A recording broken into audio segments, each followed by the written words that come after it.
"Shut up!" she yelled. "Just shut the fuck up!" The words exploded from her mouth. Her body expelled them with ferocity. She has been dying to scream these words for as long as she can remember. You see, these words have never been able to escape her lips. They have rolled about her tongue on many an occasion, but her lips have kept them securely inside. Though it wasn't necessarily a particular dialect that was aching to grab onto any moment of weakness to finally break free. No. There was an extensive amount of painful and tormented words that lay inside her, exhausted from feeling blocked and burdened. The blockage was causing an upset, a tummy ache, a headache, a whole body ache, convulsing with a vibration of disgust and disdain. Yes, for herself, but most especially for everyone else. All those others who she believed destroyed her heart, shattered her hopes, and broke her spirit. And in that breaking, she lost her voice, her courage to speak up, her conviction of the person she knew herself to be, the love she once took for granted. Not a day goes by where she doesn't want all of it back.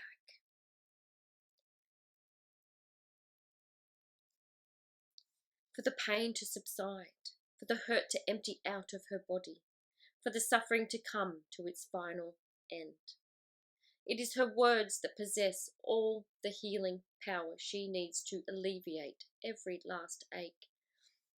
Words of love, kindness, and compassion. Words she has been too scared to utter to herself. Words she has been too closed off to hear. But now, in this moment of pure screaming bliss, she feels good. She could never have known how expelling them from deep within would make her feel. She smiles to herself. What is going on? Why do I feel so good? She wonders. As she looks at the person in front of her who just received her venom, she knows it was the right thing to do. This person was not being very nice. They were being quite aggressive in their behaviour. They were speaking to her as if she didn't matter, as if she deserved to have such unsettling words thrown at her in a few seconds of their own harsh effusion. Her words took her by surprise. They escaped her lips without permission, a defiance that felt fucking fantastic. There has always been a fortification shutting her words off swiftly, a portcullis made of heavy armour slamming down the instant her words tried to break free. It worked too, the heavy gate holding them in their darkness. The return response for her exploding words was silence. The person confused by what had just happened. They had never heard her speak like that before, her standard silence affording them the right to treat her with apathy and abandon. As she walked away from this typical encounter, she began to think about all the other times she had wanted to yell at someone, to let it all out, to let every fucking painful word out. She considered what it meant to stay silent for all of those years, what it has done to her. Why did she allow others to walk all over her, for them to treat her like shit, for her to accept their way as the way? She never stood up for herself. When bad things happened, she knew there was only one reason why it happened. Because she was a bad person. Because she did not deserve any better than what she got. So her silence remained. She didn't know she had every right to scream no. She didn't know she didn't need approval to let those people know they were hurting her.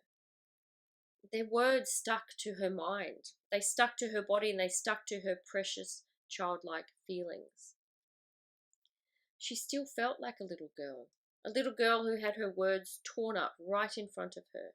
Words she was not aware were wrong. She misunderstood the interactions of those raising her. She assumed them to be of great knowledge. She concluded they knew what they were doing. So she held back and let them guide her, her silence ensuing. This is where it all began, the liquefying of her words. There are barely any memories floating around about her mind from her younger days. No specifics, only a feeling. And it is this feeling that has her determined for more. But she is sick of this feeling. She is weary from its formidable presence. She wants it to vanish forever. To make that happen, she needs to return to the beginning and set about re-examining her own interpretation of what she believed life did to her. Because the feeling she has held on to for all these years has been the catalyst for her silence. Where did this feeling come from? And what is this feeling she carried with her into every new dawn? Thoughts are running wild in her mind. She is doing her best to grab them before they disappear into another mix of emotions. They are all moving about in a haste of disturbance in an attempt to be known, to be recognized and acknowledged. Finally. There are many feelings vying for her attention, but it is this one feeling from which they all propagate that has her concentration. Walking away from where she had her invigorating encounter, she heads toward the park. Finding a seat, she sits down to really give this feeling the awareness it has longed for. As her years passed by, this feeling sat within her barely unnoticed. Yet the feeling steered her thoughts, her many emotions, and her behaviours in a direction she did not want to go. Sitting in the park amongst the tallness of the trees and the beauty of the flowers, she knows for certain this feeling of never being good enough caused her silence. How do you be yourself when you wholeheartedly believe that person is horrible? How do you move through life weighed down by such conviction that your place here on earth is a mistake? How do you express what is in your heart and your mind when the knowledge of such a fact interferes with your joy and your happiness? These questions make their way around her body. She is still. She is listening. What if it's not true? What if all that crap I believed in was not true at all? The realization hits her with a somber flood of sentiments. Her heart aches. Tears well in her eyes. It's the sadness of a wasted life, the anger at believing others when they said she wasn't good enough, the pain of regret. What she regrets the most now is her silence at all of it. Why couldn't I have spoken up against what they said? Why wasn't I able to tell them they were wrong? Wiping the tears from her cheeks, she looks out at all the people in the park. She wonders how they feel about themselves. She wonders if they too are scared of themselves, that they hold back who they are in order to please everyone else. Why do we do that? Another musing pops into her mind. What if there was a reason for all of this? What if I had to lose my voice in order to find it again? That every single fucked up thing that happened to me was for me. She felt the enormity of those questions. Whenever she heard the ridiculous saying, everything happens for a reason, she always dismissed it. Was it true? Somewhere in the back of her mind, a sense of something curious entered her awareness. Has all this been part of a bigger plan? Has my life played out this way because I needed to get to this exact moment in time so I could find my voice again, find myself again? What a bombshell. Her mind was spinning. More thoughts entered the equation. More thoughts shot around her mind like a kid on too much sugar. Can this really be? She has to go home.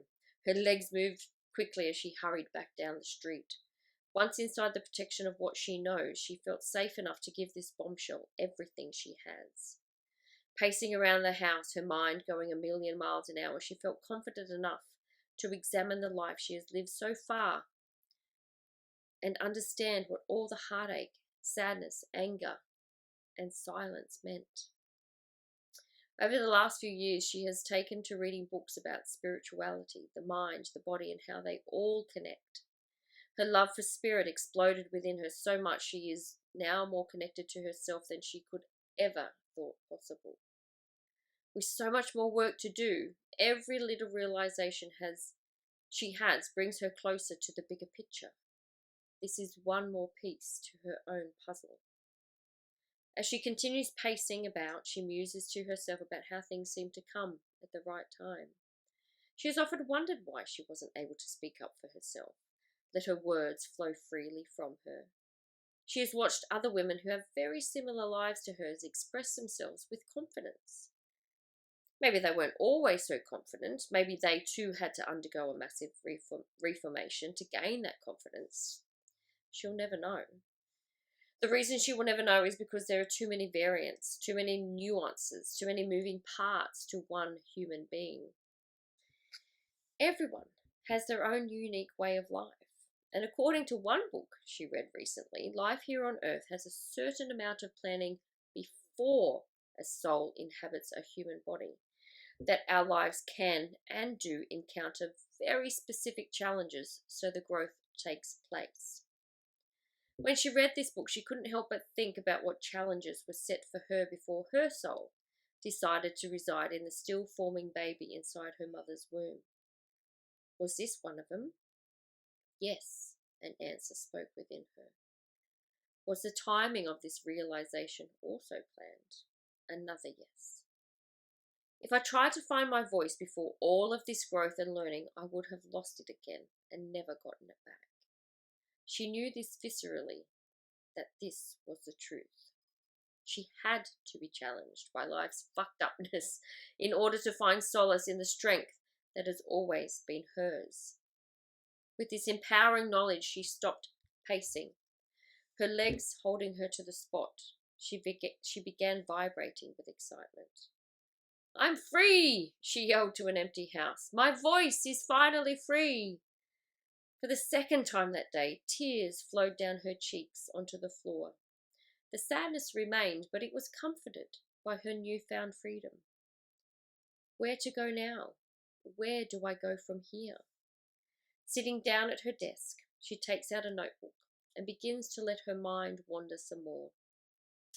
At first she writes slowly, hesitantly. Then her hand feels as if it has been taken over by something beyond herself. She looks at her words. Her words. She feels them. They resonate on a level so deep she has no idea it even existed. A new thought from in her mind. Does she have the courage to speak these words out loud? Not only to herself, but to others. A tingle of knowing fills her being. Her cells are buzzing with anticipation. They know. They have always known what she is about to do. With courage emitting and energy completely unrestrained, she pulls her phone out of her pocket. Hitting the record button, she nervously opens her mouth to speak. With courage emitting and energy completely unrestrained, she pulls her phone out of her pocket. Hitting the record button, she nervously opens her mouth to speak. As the words flow from her mouth, she feels what she can only be described as liberated. These first few words of her newfound freedom are healing. What she is about to do with her words will restore peace to her body and soothe her mind.